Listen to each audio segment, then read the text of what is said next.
My parents abandoned me at a gas station as some cruel joke. Let's see how long it takes him to make it home. I never returned. 20 years later, they finally tracked me down. This morning, I woke up to 39 missed calls. I woke up this morning to an unfamiliar glare on my phone screen. 39 missed calls staring back at me from numbers I didn't recognize. My heart skipped a beat when a text arrived immediately after. The words haunting and raw. Please. Dad's dying. He wants to see you. Please call. In that instant, 2 decades of carefully constructed silence and solitude began to tremble, threatening to shatter the fragile peace I had spent years building around myself. I needed to explain. When I was barely 15, my parents and siblings decided to play a joke on me during a family road trip. We had stopped at a lonely gas station off the side of a high-speed highway. I had gone inside to use the restroom. When I returned, the car had vanished. At first, I told myself it was some misunderstanding. Perhaps they had driven around the block or were getting fuel somewhere else.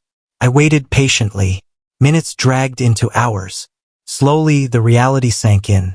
They had left me there, alone. No phone, no wallet, nothing but the clothes I was wearing. Later, I would hear through whispered conversations and secondhand stories that this was no accident. It was a calculated joke. My father's words echoed in my mind. Let's see how long it takes him to find his way back. Toughen him up. My mother and siblings laughed about it, viewing it as some funny story to tell later. But for me, it was a beginning of a nightmare. I didn't go home that day. I didn't trust them to return. I didn't trust them at all. I left. Survival was my only concern. The first nights were a blur of fear and hunger. I slept behind the gas station, huddled in the shadows, as strangers passed me by without a second glance. During the day, I begged for coins to buy water or a small sandwich, but most people ignored me like I was invisible. Then, on the third day, a trucker named Bill took notice. He bought me food, offered a ride to the nearest town, and changed the course of my life. In that town, a pastor helped me connect with the Hargrove family, a humble couple who owned a small auto repair shop and welcomed me into their home. They had little, but they offered me shelter in their converted garage and asked only that I help around the shop after school. For the first time, I felt what it meant to be treated like family, not as a burden or a joke. With their support, I completed my GED and enrolled in community college. By the time I was 22, I had launched a small business restoring classic cars. By 30, I owned my own home, and I legally changed my name to sever the last ties to the family that had abandoned me. The Hargroves became my true family. I paid them back every penny they ever spent on me, and then some. When Mr. Hargrove passed away, I was at his side. Mrs. Hargrove and I speak weekly, a bond that transcends blood. Fast forward to today. After 20 years of silence, 39 missed calls flooded my phone. I ignored them at first. Then came the text about my father's imminent death and his wish to see me one last time. I spent days wrestling with my feelings before deciding to call, hoping for closure. When I dialed, my older brother picked up. His voice was bright, as if nothing had happened.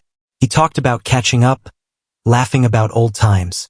I cut him off, asking directly, "Did you leave me at that gas station on purpose?" There was silence. Then he said casually, "Come on, it was a joke. You took it too seriously." I asked why they never came back for me. He laughed, saying Dad thought I'd hitch a ride or something. He said the whole thing was to make me tough. Mom agreed. They never reported me missing. They never cared. Then he confessed the real reason they were contacting me. They saw my interview in the paper, were impressed with my success, and wanted to reconnect for support, not for love or regret. I hung up, blocked every number. I thought that was the end. I thought the nightmare was over. But just days later, after coming home from work, I noticed a car parked across the street. Before I could even step out of my truck, I heard my old name called out through the air. It was my mother, standing on the sidewalk, tears streaming down her face. Behind her, in the passenger seat, sat my sister, scrolling through her phone, expression blank and unmoved. My mother began walking toward me, her voice breaking as she babbled about Dad being sick, about family being everything, about how we all make mistakes, and how proud they were of me now. I stood there frozen, unable to respond at first. After what seemed like an eternity, I found my voice and said simply, "You left me to die. You never came back. You are nothing to me." The words hit hard, and my mother collapsed into tears. My sister called out, urging me to just let it go already. It's been 20 years. Without another word, I turned and walked inside, locked the door behind me, and pulled the curtains tight. They stayed outside for another half hour before driving away silently. Later that night, an email arrived from my father. It was an apology. He said he was sorry for any pain they had caused me. He forgave me for cutting them out of my life and hoped I would do the right thing by being there for my family in his final days. A good son doesn't abandon his parents, the message said, but I didn't respond. Instead, I forwarded the email to my lawyer, prepared for any further attempts at contact. I installed new security cameras around my property the next day. I was not taking any chances. I felt no guilt. I owed them nothing. They had made their choice 20 years ago. I had finally made mine. Family was not defined by blood, but by those who show up when you need them the most. For me, that family was the Hargroves, always had been. A few weeks passed. Mrs. Hargrove came over for dinner, and I made her pot roast. She was the only family I truly needed. We sat together, laughing, crying a little and talking about life. She brought out an old, worn photo album, filled with memories that were real and meaningful. She told me, "You were always meant to find your real family, sweetheart. Blood just gets you started. Love is what makes you stay." Those words resonated deeply within me. Then came another twist. I received a certified letter from a law office back in my old hometown. My father had passed away suddenly. The letter said I was named in his will and was requested to attend the reading. First, I ignored it, but after consulting my lawyer, I let him handle all communications. The shocking part? My father had left me a share of his debt. Not money, not property, but tens of thousands of dollars in unpaid loans, credit card bills, and a mortgaged house that was deeply underwater. It felt like one last cruel lesson from a man who never truly wanted me. Luckily, due to my legal name change and years of no contact, my lawyer confirmed they had no legal grounds to force me to accept this burden. I rejected the inheritance officially, legally, permanently. But they didn't stop there. My sister, the same one who had urged me to just let it go, started spreading lies about me back home. She told people I had abandoned my dying father and was too selfish to help my family.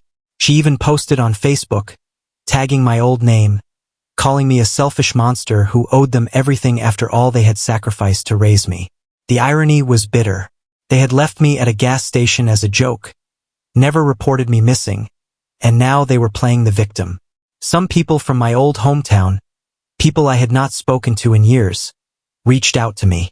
Some messages were hostile, others curious, but most were supportive. It turned out that more people knew the truth about my parents than I had ever imagined. Since then, I've changed my address through a private service, redirecting all mail to a P.O. box. My security cameras run 24/7. Any attempt at contact from them goes straight to my lawyer. They no longer have any power over me. Mrs. Hargrove and I continue to build our life together. Our last dinner was filled with stories, laughter, and tears.